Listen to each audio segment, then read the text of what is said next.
Hello everybody, welcome to Catherine Sews and my Monday vlog where we just do a little bit of chatting about sewing and about life.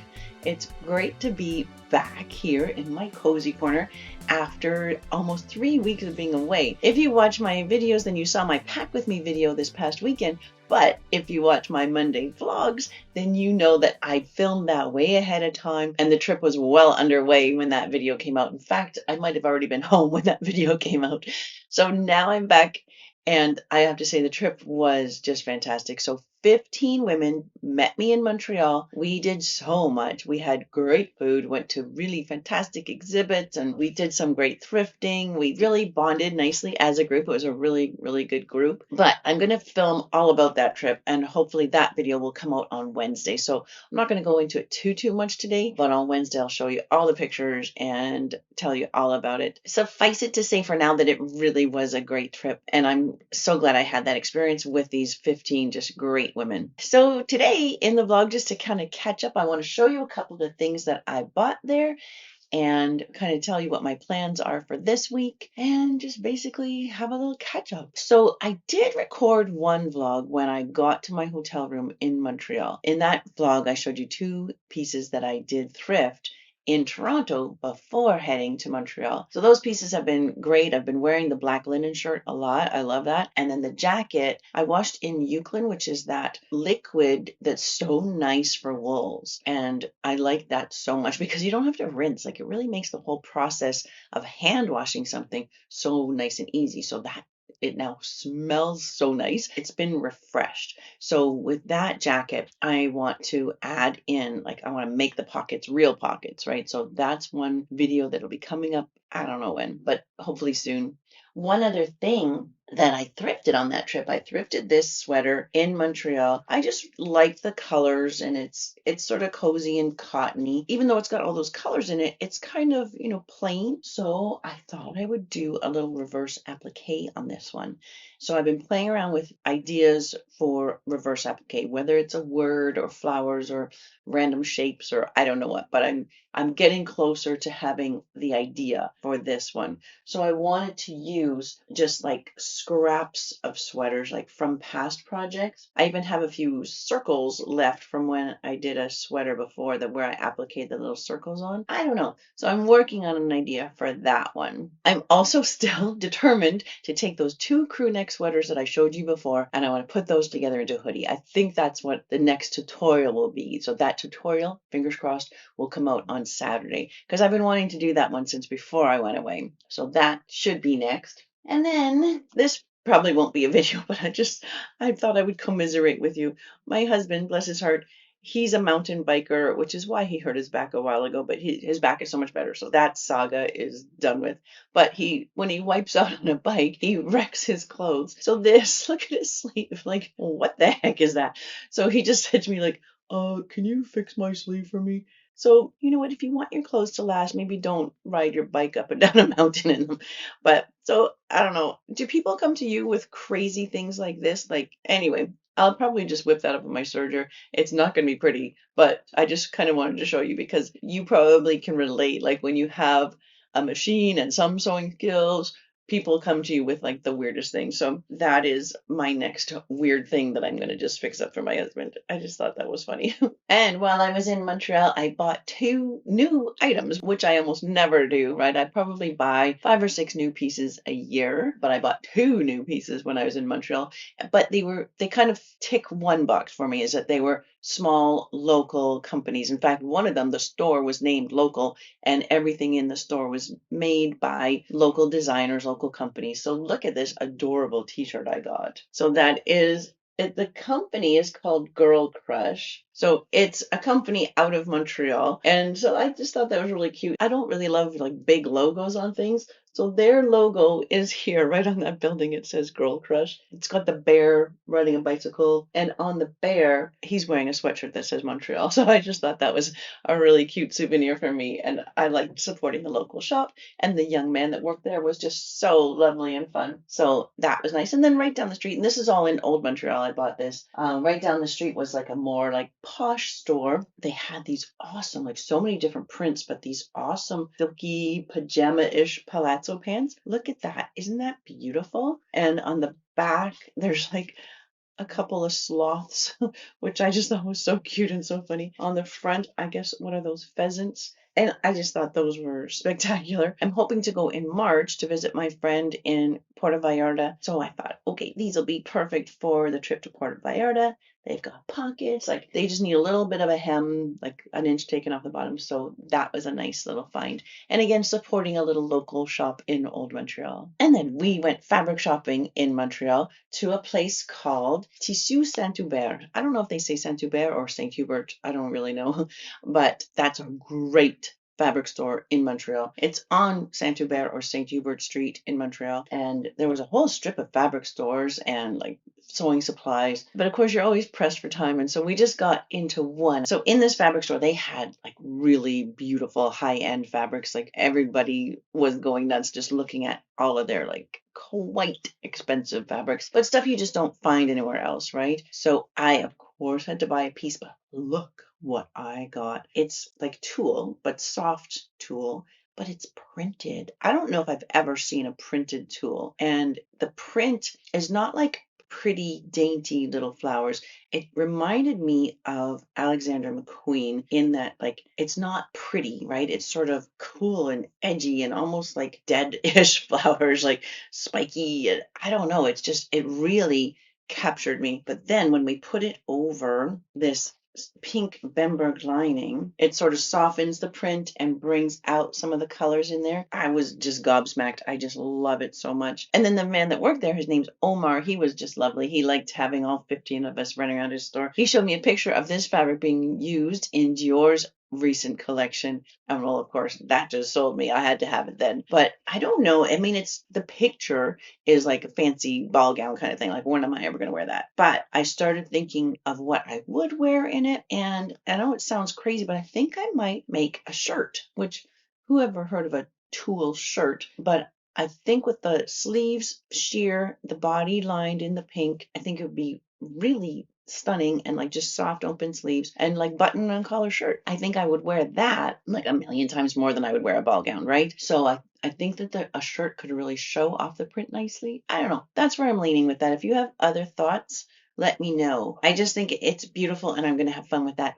I haven't even used the fabric I bought in Italy in March. I haven't even used that yet. So I was hesitant to buy any fabric because I don't like to keep a big stash. I like to have a plan if I'm going to buy fabric, and I didn't have a plan for this, but a plan is formulating. It's just the time, right? You know what? I just think it's so funny. Friends and family who don't sew often will say to me like, Catherine, aren't you going to run out of ideas for your YouTube channel? And it's just like, if you sew, you know how ridiculous that question is, right? You don't run out of ideas, you run out of time. So it's a matter of like, when am I going to have the time to use the fabric I bought in Italy, to use this fabric, like to do all of the things that I want to do? There's always more ideas than there is time to do them in. So that is just the life of a crafter, isn't it? Like, I'm sure you can relate to that. And then one other thing, I bought one other piece of fabric, and that was in Toronto. There's a big fabric land right at the corner of, I think it's right at the corner of Yonge and Bloor, like the two main streets in downtown Toronto. So yeah, a bunch of us ran into fabric land, and I bought this fabric.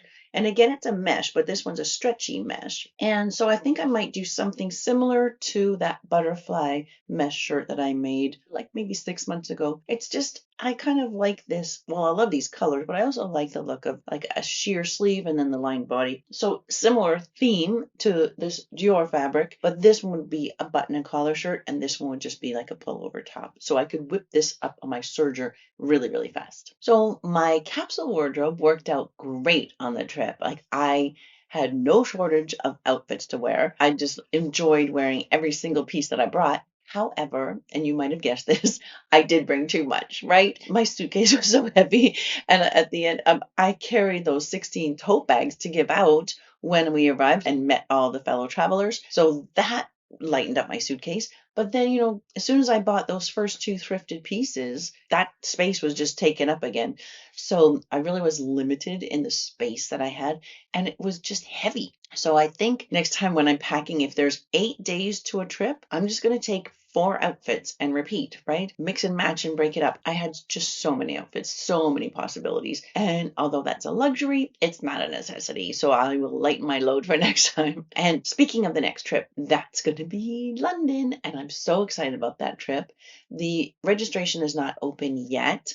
I'm actually meeting with Erica, the travel agent that I work with on these trips. I'm meeting her in a couple of days, and we're going to really just sort of hash out the plan for it, and she'll have to do the pricing and everything. So when that registration opens, I've promised the little community that I have on school in Catherine's sewing room, I've promised them that they'll be the first to know when registration opens. So I think that's fair. So I'll post the information on the school community first. I'll give them a couple of days head start, and then I'll post it here as well. So that should be coming up soon though. So speaking of that school community, we've got our live call going this afternoon, and it's always really nice. There's 150 people in the community now. We usually get about 20 people on the live calls, which is a nice number. It gives everybody a chance to sort of share what they're working on, ask any questions, ask for ideas. It's just feeling more and more like a community. We're getting to know each other by name and by face. And there was another meetup in Seattle just a few days ago. They sent me pictures and they said that they feel like they've known each other for 10 years. Like, isn't that the best? I just absolutely adore that. That makes my heart sing to see this community building and to see actual real live face-to-face friendships developing from it. I just couldn't ask for more. It's so lovely. So I want to keep building that community because I think we could still have that cohesive community, but what doubling or tripling means is that that map will get populated more and more people will have the benefit of those face-to-face meetups and those face-to-face real life friendships. And that's really what it's all about. So I do want to welcome you into Catherine's Sewing Room. If that interests you, we'd love to have you. So yeah, we've got a live call this afternoon. And then this weekend, we're doing our first sew along together. One of the members showed a picture of a cool little project that she makes. And everybody was like, oh, I want to learn how to make that. So she's hosting the first sew along. And I thought that's really a cool way to do it, right? Like in a membership like that, you've got so many people with so many different talents and skills and so many other people with so much curiosity and desire to learn and passion for crafting. And so you bring that together and it can kind of highlight the individual members and what they're really into and what they're really good at. So yeah, we're going to do our first sew along this weekend and we're all really excited about it. Oh, I wanted to show you this too. Isn't that the sweetest thing? This is a lace angel heart that was sewn up by one of the women that came on the trip. Her name's Linda. She volunteers with a group that sews up these little angel hearts and mails them to people who need a little lift. So people kind of send her information and an address and say, like, this friend of mine's going through a hard time. And so she'll send out this little lace angel with a nice little note in it to just lift somebody's spirits. Like, how amazing is that? And so she made one of these for every participant. There's a whole variety of different ones. She made enough that everybody could choose what the one they wanted. So pretty and so sweet and so meaningful, right? That she does that work. It was so lovely. So a big thank you to Linda on behalf of all of us. That was really, really a sweet touch on the trip. And one of the other ladies also brought something for everybody. Her name is Astrid, and she made a little tissue pack for everybody with tissues already in it, which was really, really sweet. And on the first morning, she just had her 2 little baskets of them. She let everybody choose which one they wanted. And you know what? On a trip like this, that is not required. Like there is no obligation to bring something for all of the other participants. But it was just, I don't know, I was just impressed with the thoughtfulness of Astrid and Linda who did that. Like I always think of things like that after, don't you? Like, oh, I could have done this. That would have been nice. Oh, and I'd like to share a few pictures with you from the most recent beautiful dog walk.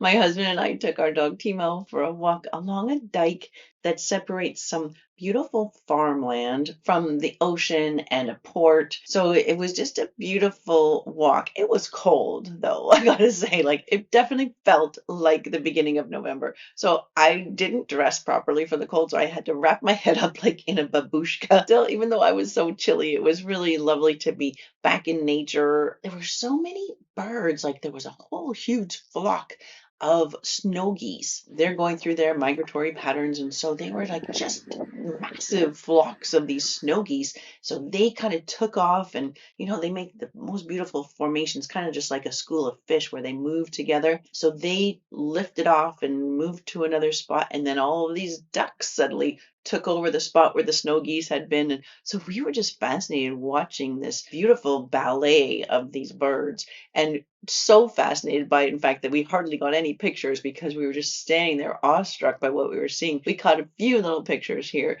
to share with you, but that was really, really special. That was a gorgeous one. Okay, so I guess that wraps it up for today's vlog. So I'll see you on Wednesday with way more details about the trip, and then fingers crossed, the tutorial will be on the weekend for those 2 crew necks going into making a hoodie. Yeah, I feel like I'm back in the flow of things, kind of getting back into what's normal. I hope everything's going well for you in your neck of the woods, and I look forward to seeing you again in a couple days. So until next time, Catherine Sews, you take care.